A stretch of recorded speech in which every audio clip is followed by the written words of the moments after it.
The lady is trapped in a wooden box, her wrists painfully handcuffed, the cold metal biting into her delicate skin. Above her, small holes punctuate the top of the box, allowing a trickle of stale air to seep in, but they are hardly enough to alleviate the suffocating darkness that surrounds her. She is a blonde in her early 30s, her hair now dull and lifeless, a stark contrast to the vibrant hue it once was. Her skin, pale and ghostly, bears the marks of prolonged exposure to the shadows, its translucence revealing the faint outlines of her bones beneath. Her body is emaciated, each limb a fragile remnant of the person she used to be. Her muscles are so weak they barely manage to support her. The wooden box, an unyielding prison, is concealed beneath the hardwood floor of the living room, hidden from sight and sound. Surrounding its exterior are sheets of egg carton foam, a makeshift attempt at insulation that only serves to heighten her sense of entrapment. Inside, the same foam lines the walls, muffling any sounds from the outside world, creating a cocoon of silence that amplifies her isolation. Though she is alive, a flickering flame of hope, it feels as if she is barely hanging on. Panic surges within her, a relentless tide, as she frantically tries to piece together how she ended up in this nightmarish situation. The last clear memory that surfaces through the fog of fear is of driving to the market to pick up dinner, her husband's favorite dish, a small act of love that now feels impossibly distant. Questions race through, her mind like a storm. Where is her husband? Is he searching for her? Has he noticed her absence, or is he blissfully unaware of the horror unfolding, just beneath the floorboards? A torrent of anxious thoughts floods her consciousness, overwhelming her senses and constricting her chest. Above her, the house stands like a ghost from a bygone era, an older Victorian structure that rises 2 stories tall, its once grand facade now dulled by time and neglect.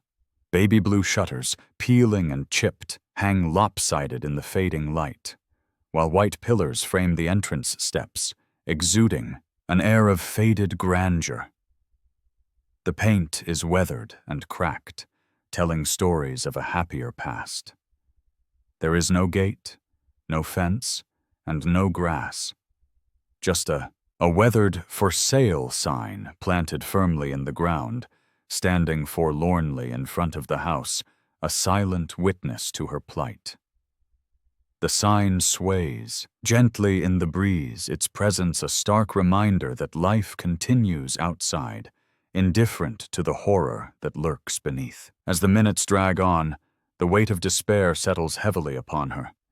She strains to hear any sounds from above, footsteps, voices, anything that might signal help. But all that greets her is the oppressive silence of her wooden prison, punctuated only by the sound of her own ragged breaths. Each inhale feels like a battle, each exhale a reminder of her fragility. She closes her eyes, willing herself to remember more, to find a way out of this nightmare.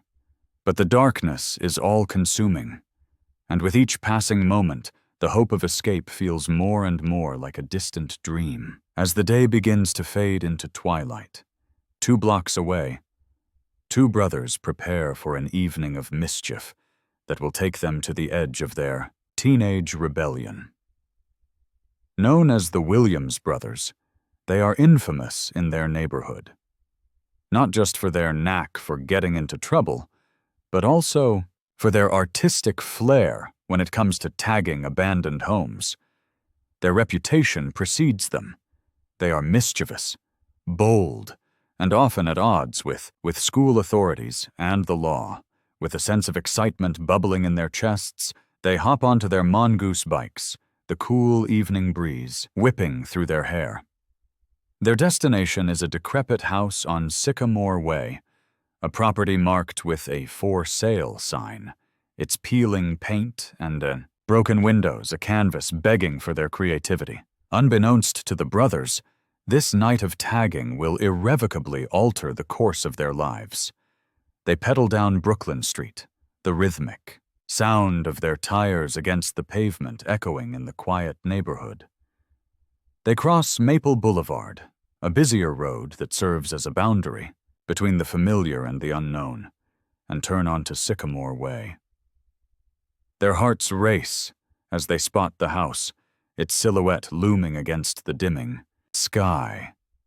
3 houses down on the right-hand side stands their chosen target, a crumbling Victorian with a faded charm that once captivated families, the home. Boys have meticulously planned every detail of their tagging spree. Their sketches are tucked away in their backpacks, each design carefully thought out. They discuss the placement of each tag, debating how big or small to make them, ensuring everything is just right. Their strategy is always the same. They start from the inside, working their way out, creating an underground art exhibit that only the night will witness. But this time, they sense a different energy in the air, a mix of adrenaline and apprehension, as if the house itself holds secrets that are waiting to be uncovered. As they approach, a chill runs down their spines, but they brush it off, eager to make their mark. Little do they know, tonight will be unlike any other tagging adventure they've ever embarked upon. The thrill of creativity is about to clash with the unexpected, and the consequences may be far beyond their youthful imaginations.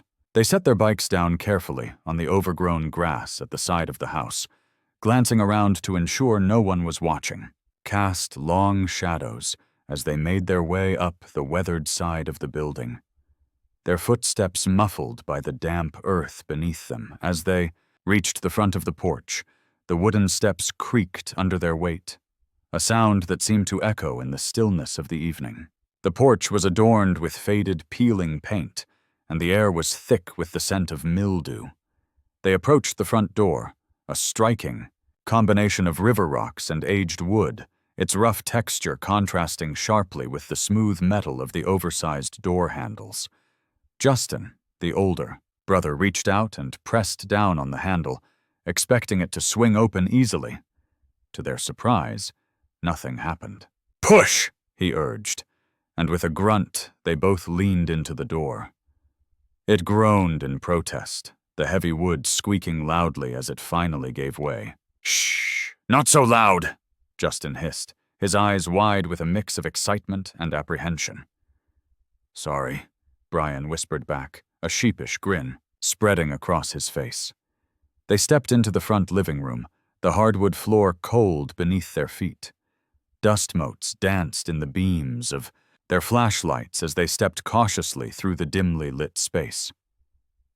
Setting their backpacks down in a corner, they pulled out their flashlights and sketches, ready to transform the abandoned house into their personal canvas.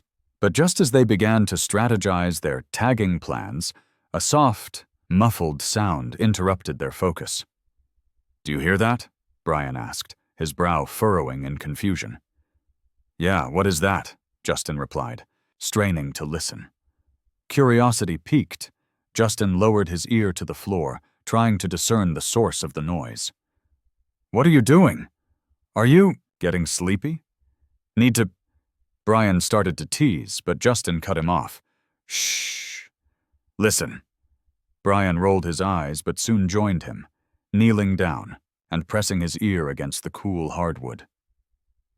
The brothers exchanged nervous glances, their previous bravado giving way to a sense of urgency. "Sounds like a person is under the floor," Justin whispered, his voice barely above a breath. "That's impossible! We need to get them out!" Brian exclaimed, a mix of concern and adrenaline rushing through him. Without hesitation, they began, crawling along the floor, moving carefully to avoid making too much noise.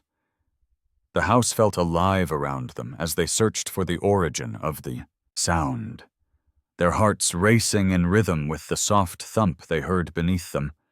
After a minute of searching, their fingers brushed against the edges, Of the floorboards, Justin glanced at Brian, determination etched on his face. They began pulling back the floorboards, the creaking wood sounding like a warning. As they lifted the second board, a dark, cramped space came into view. Their flashlights illuminated the shadows, and what they saw, their spines, a pair of frightened eyes looking back at them, wide with fear and desperation.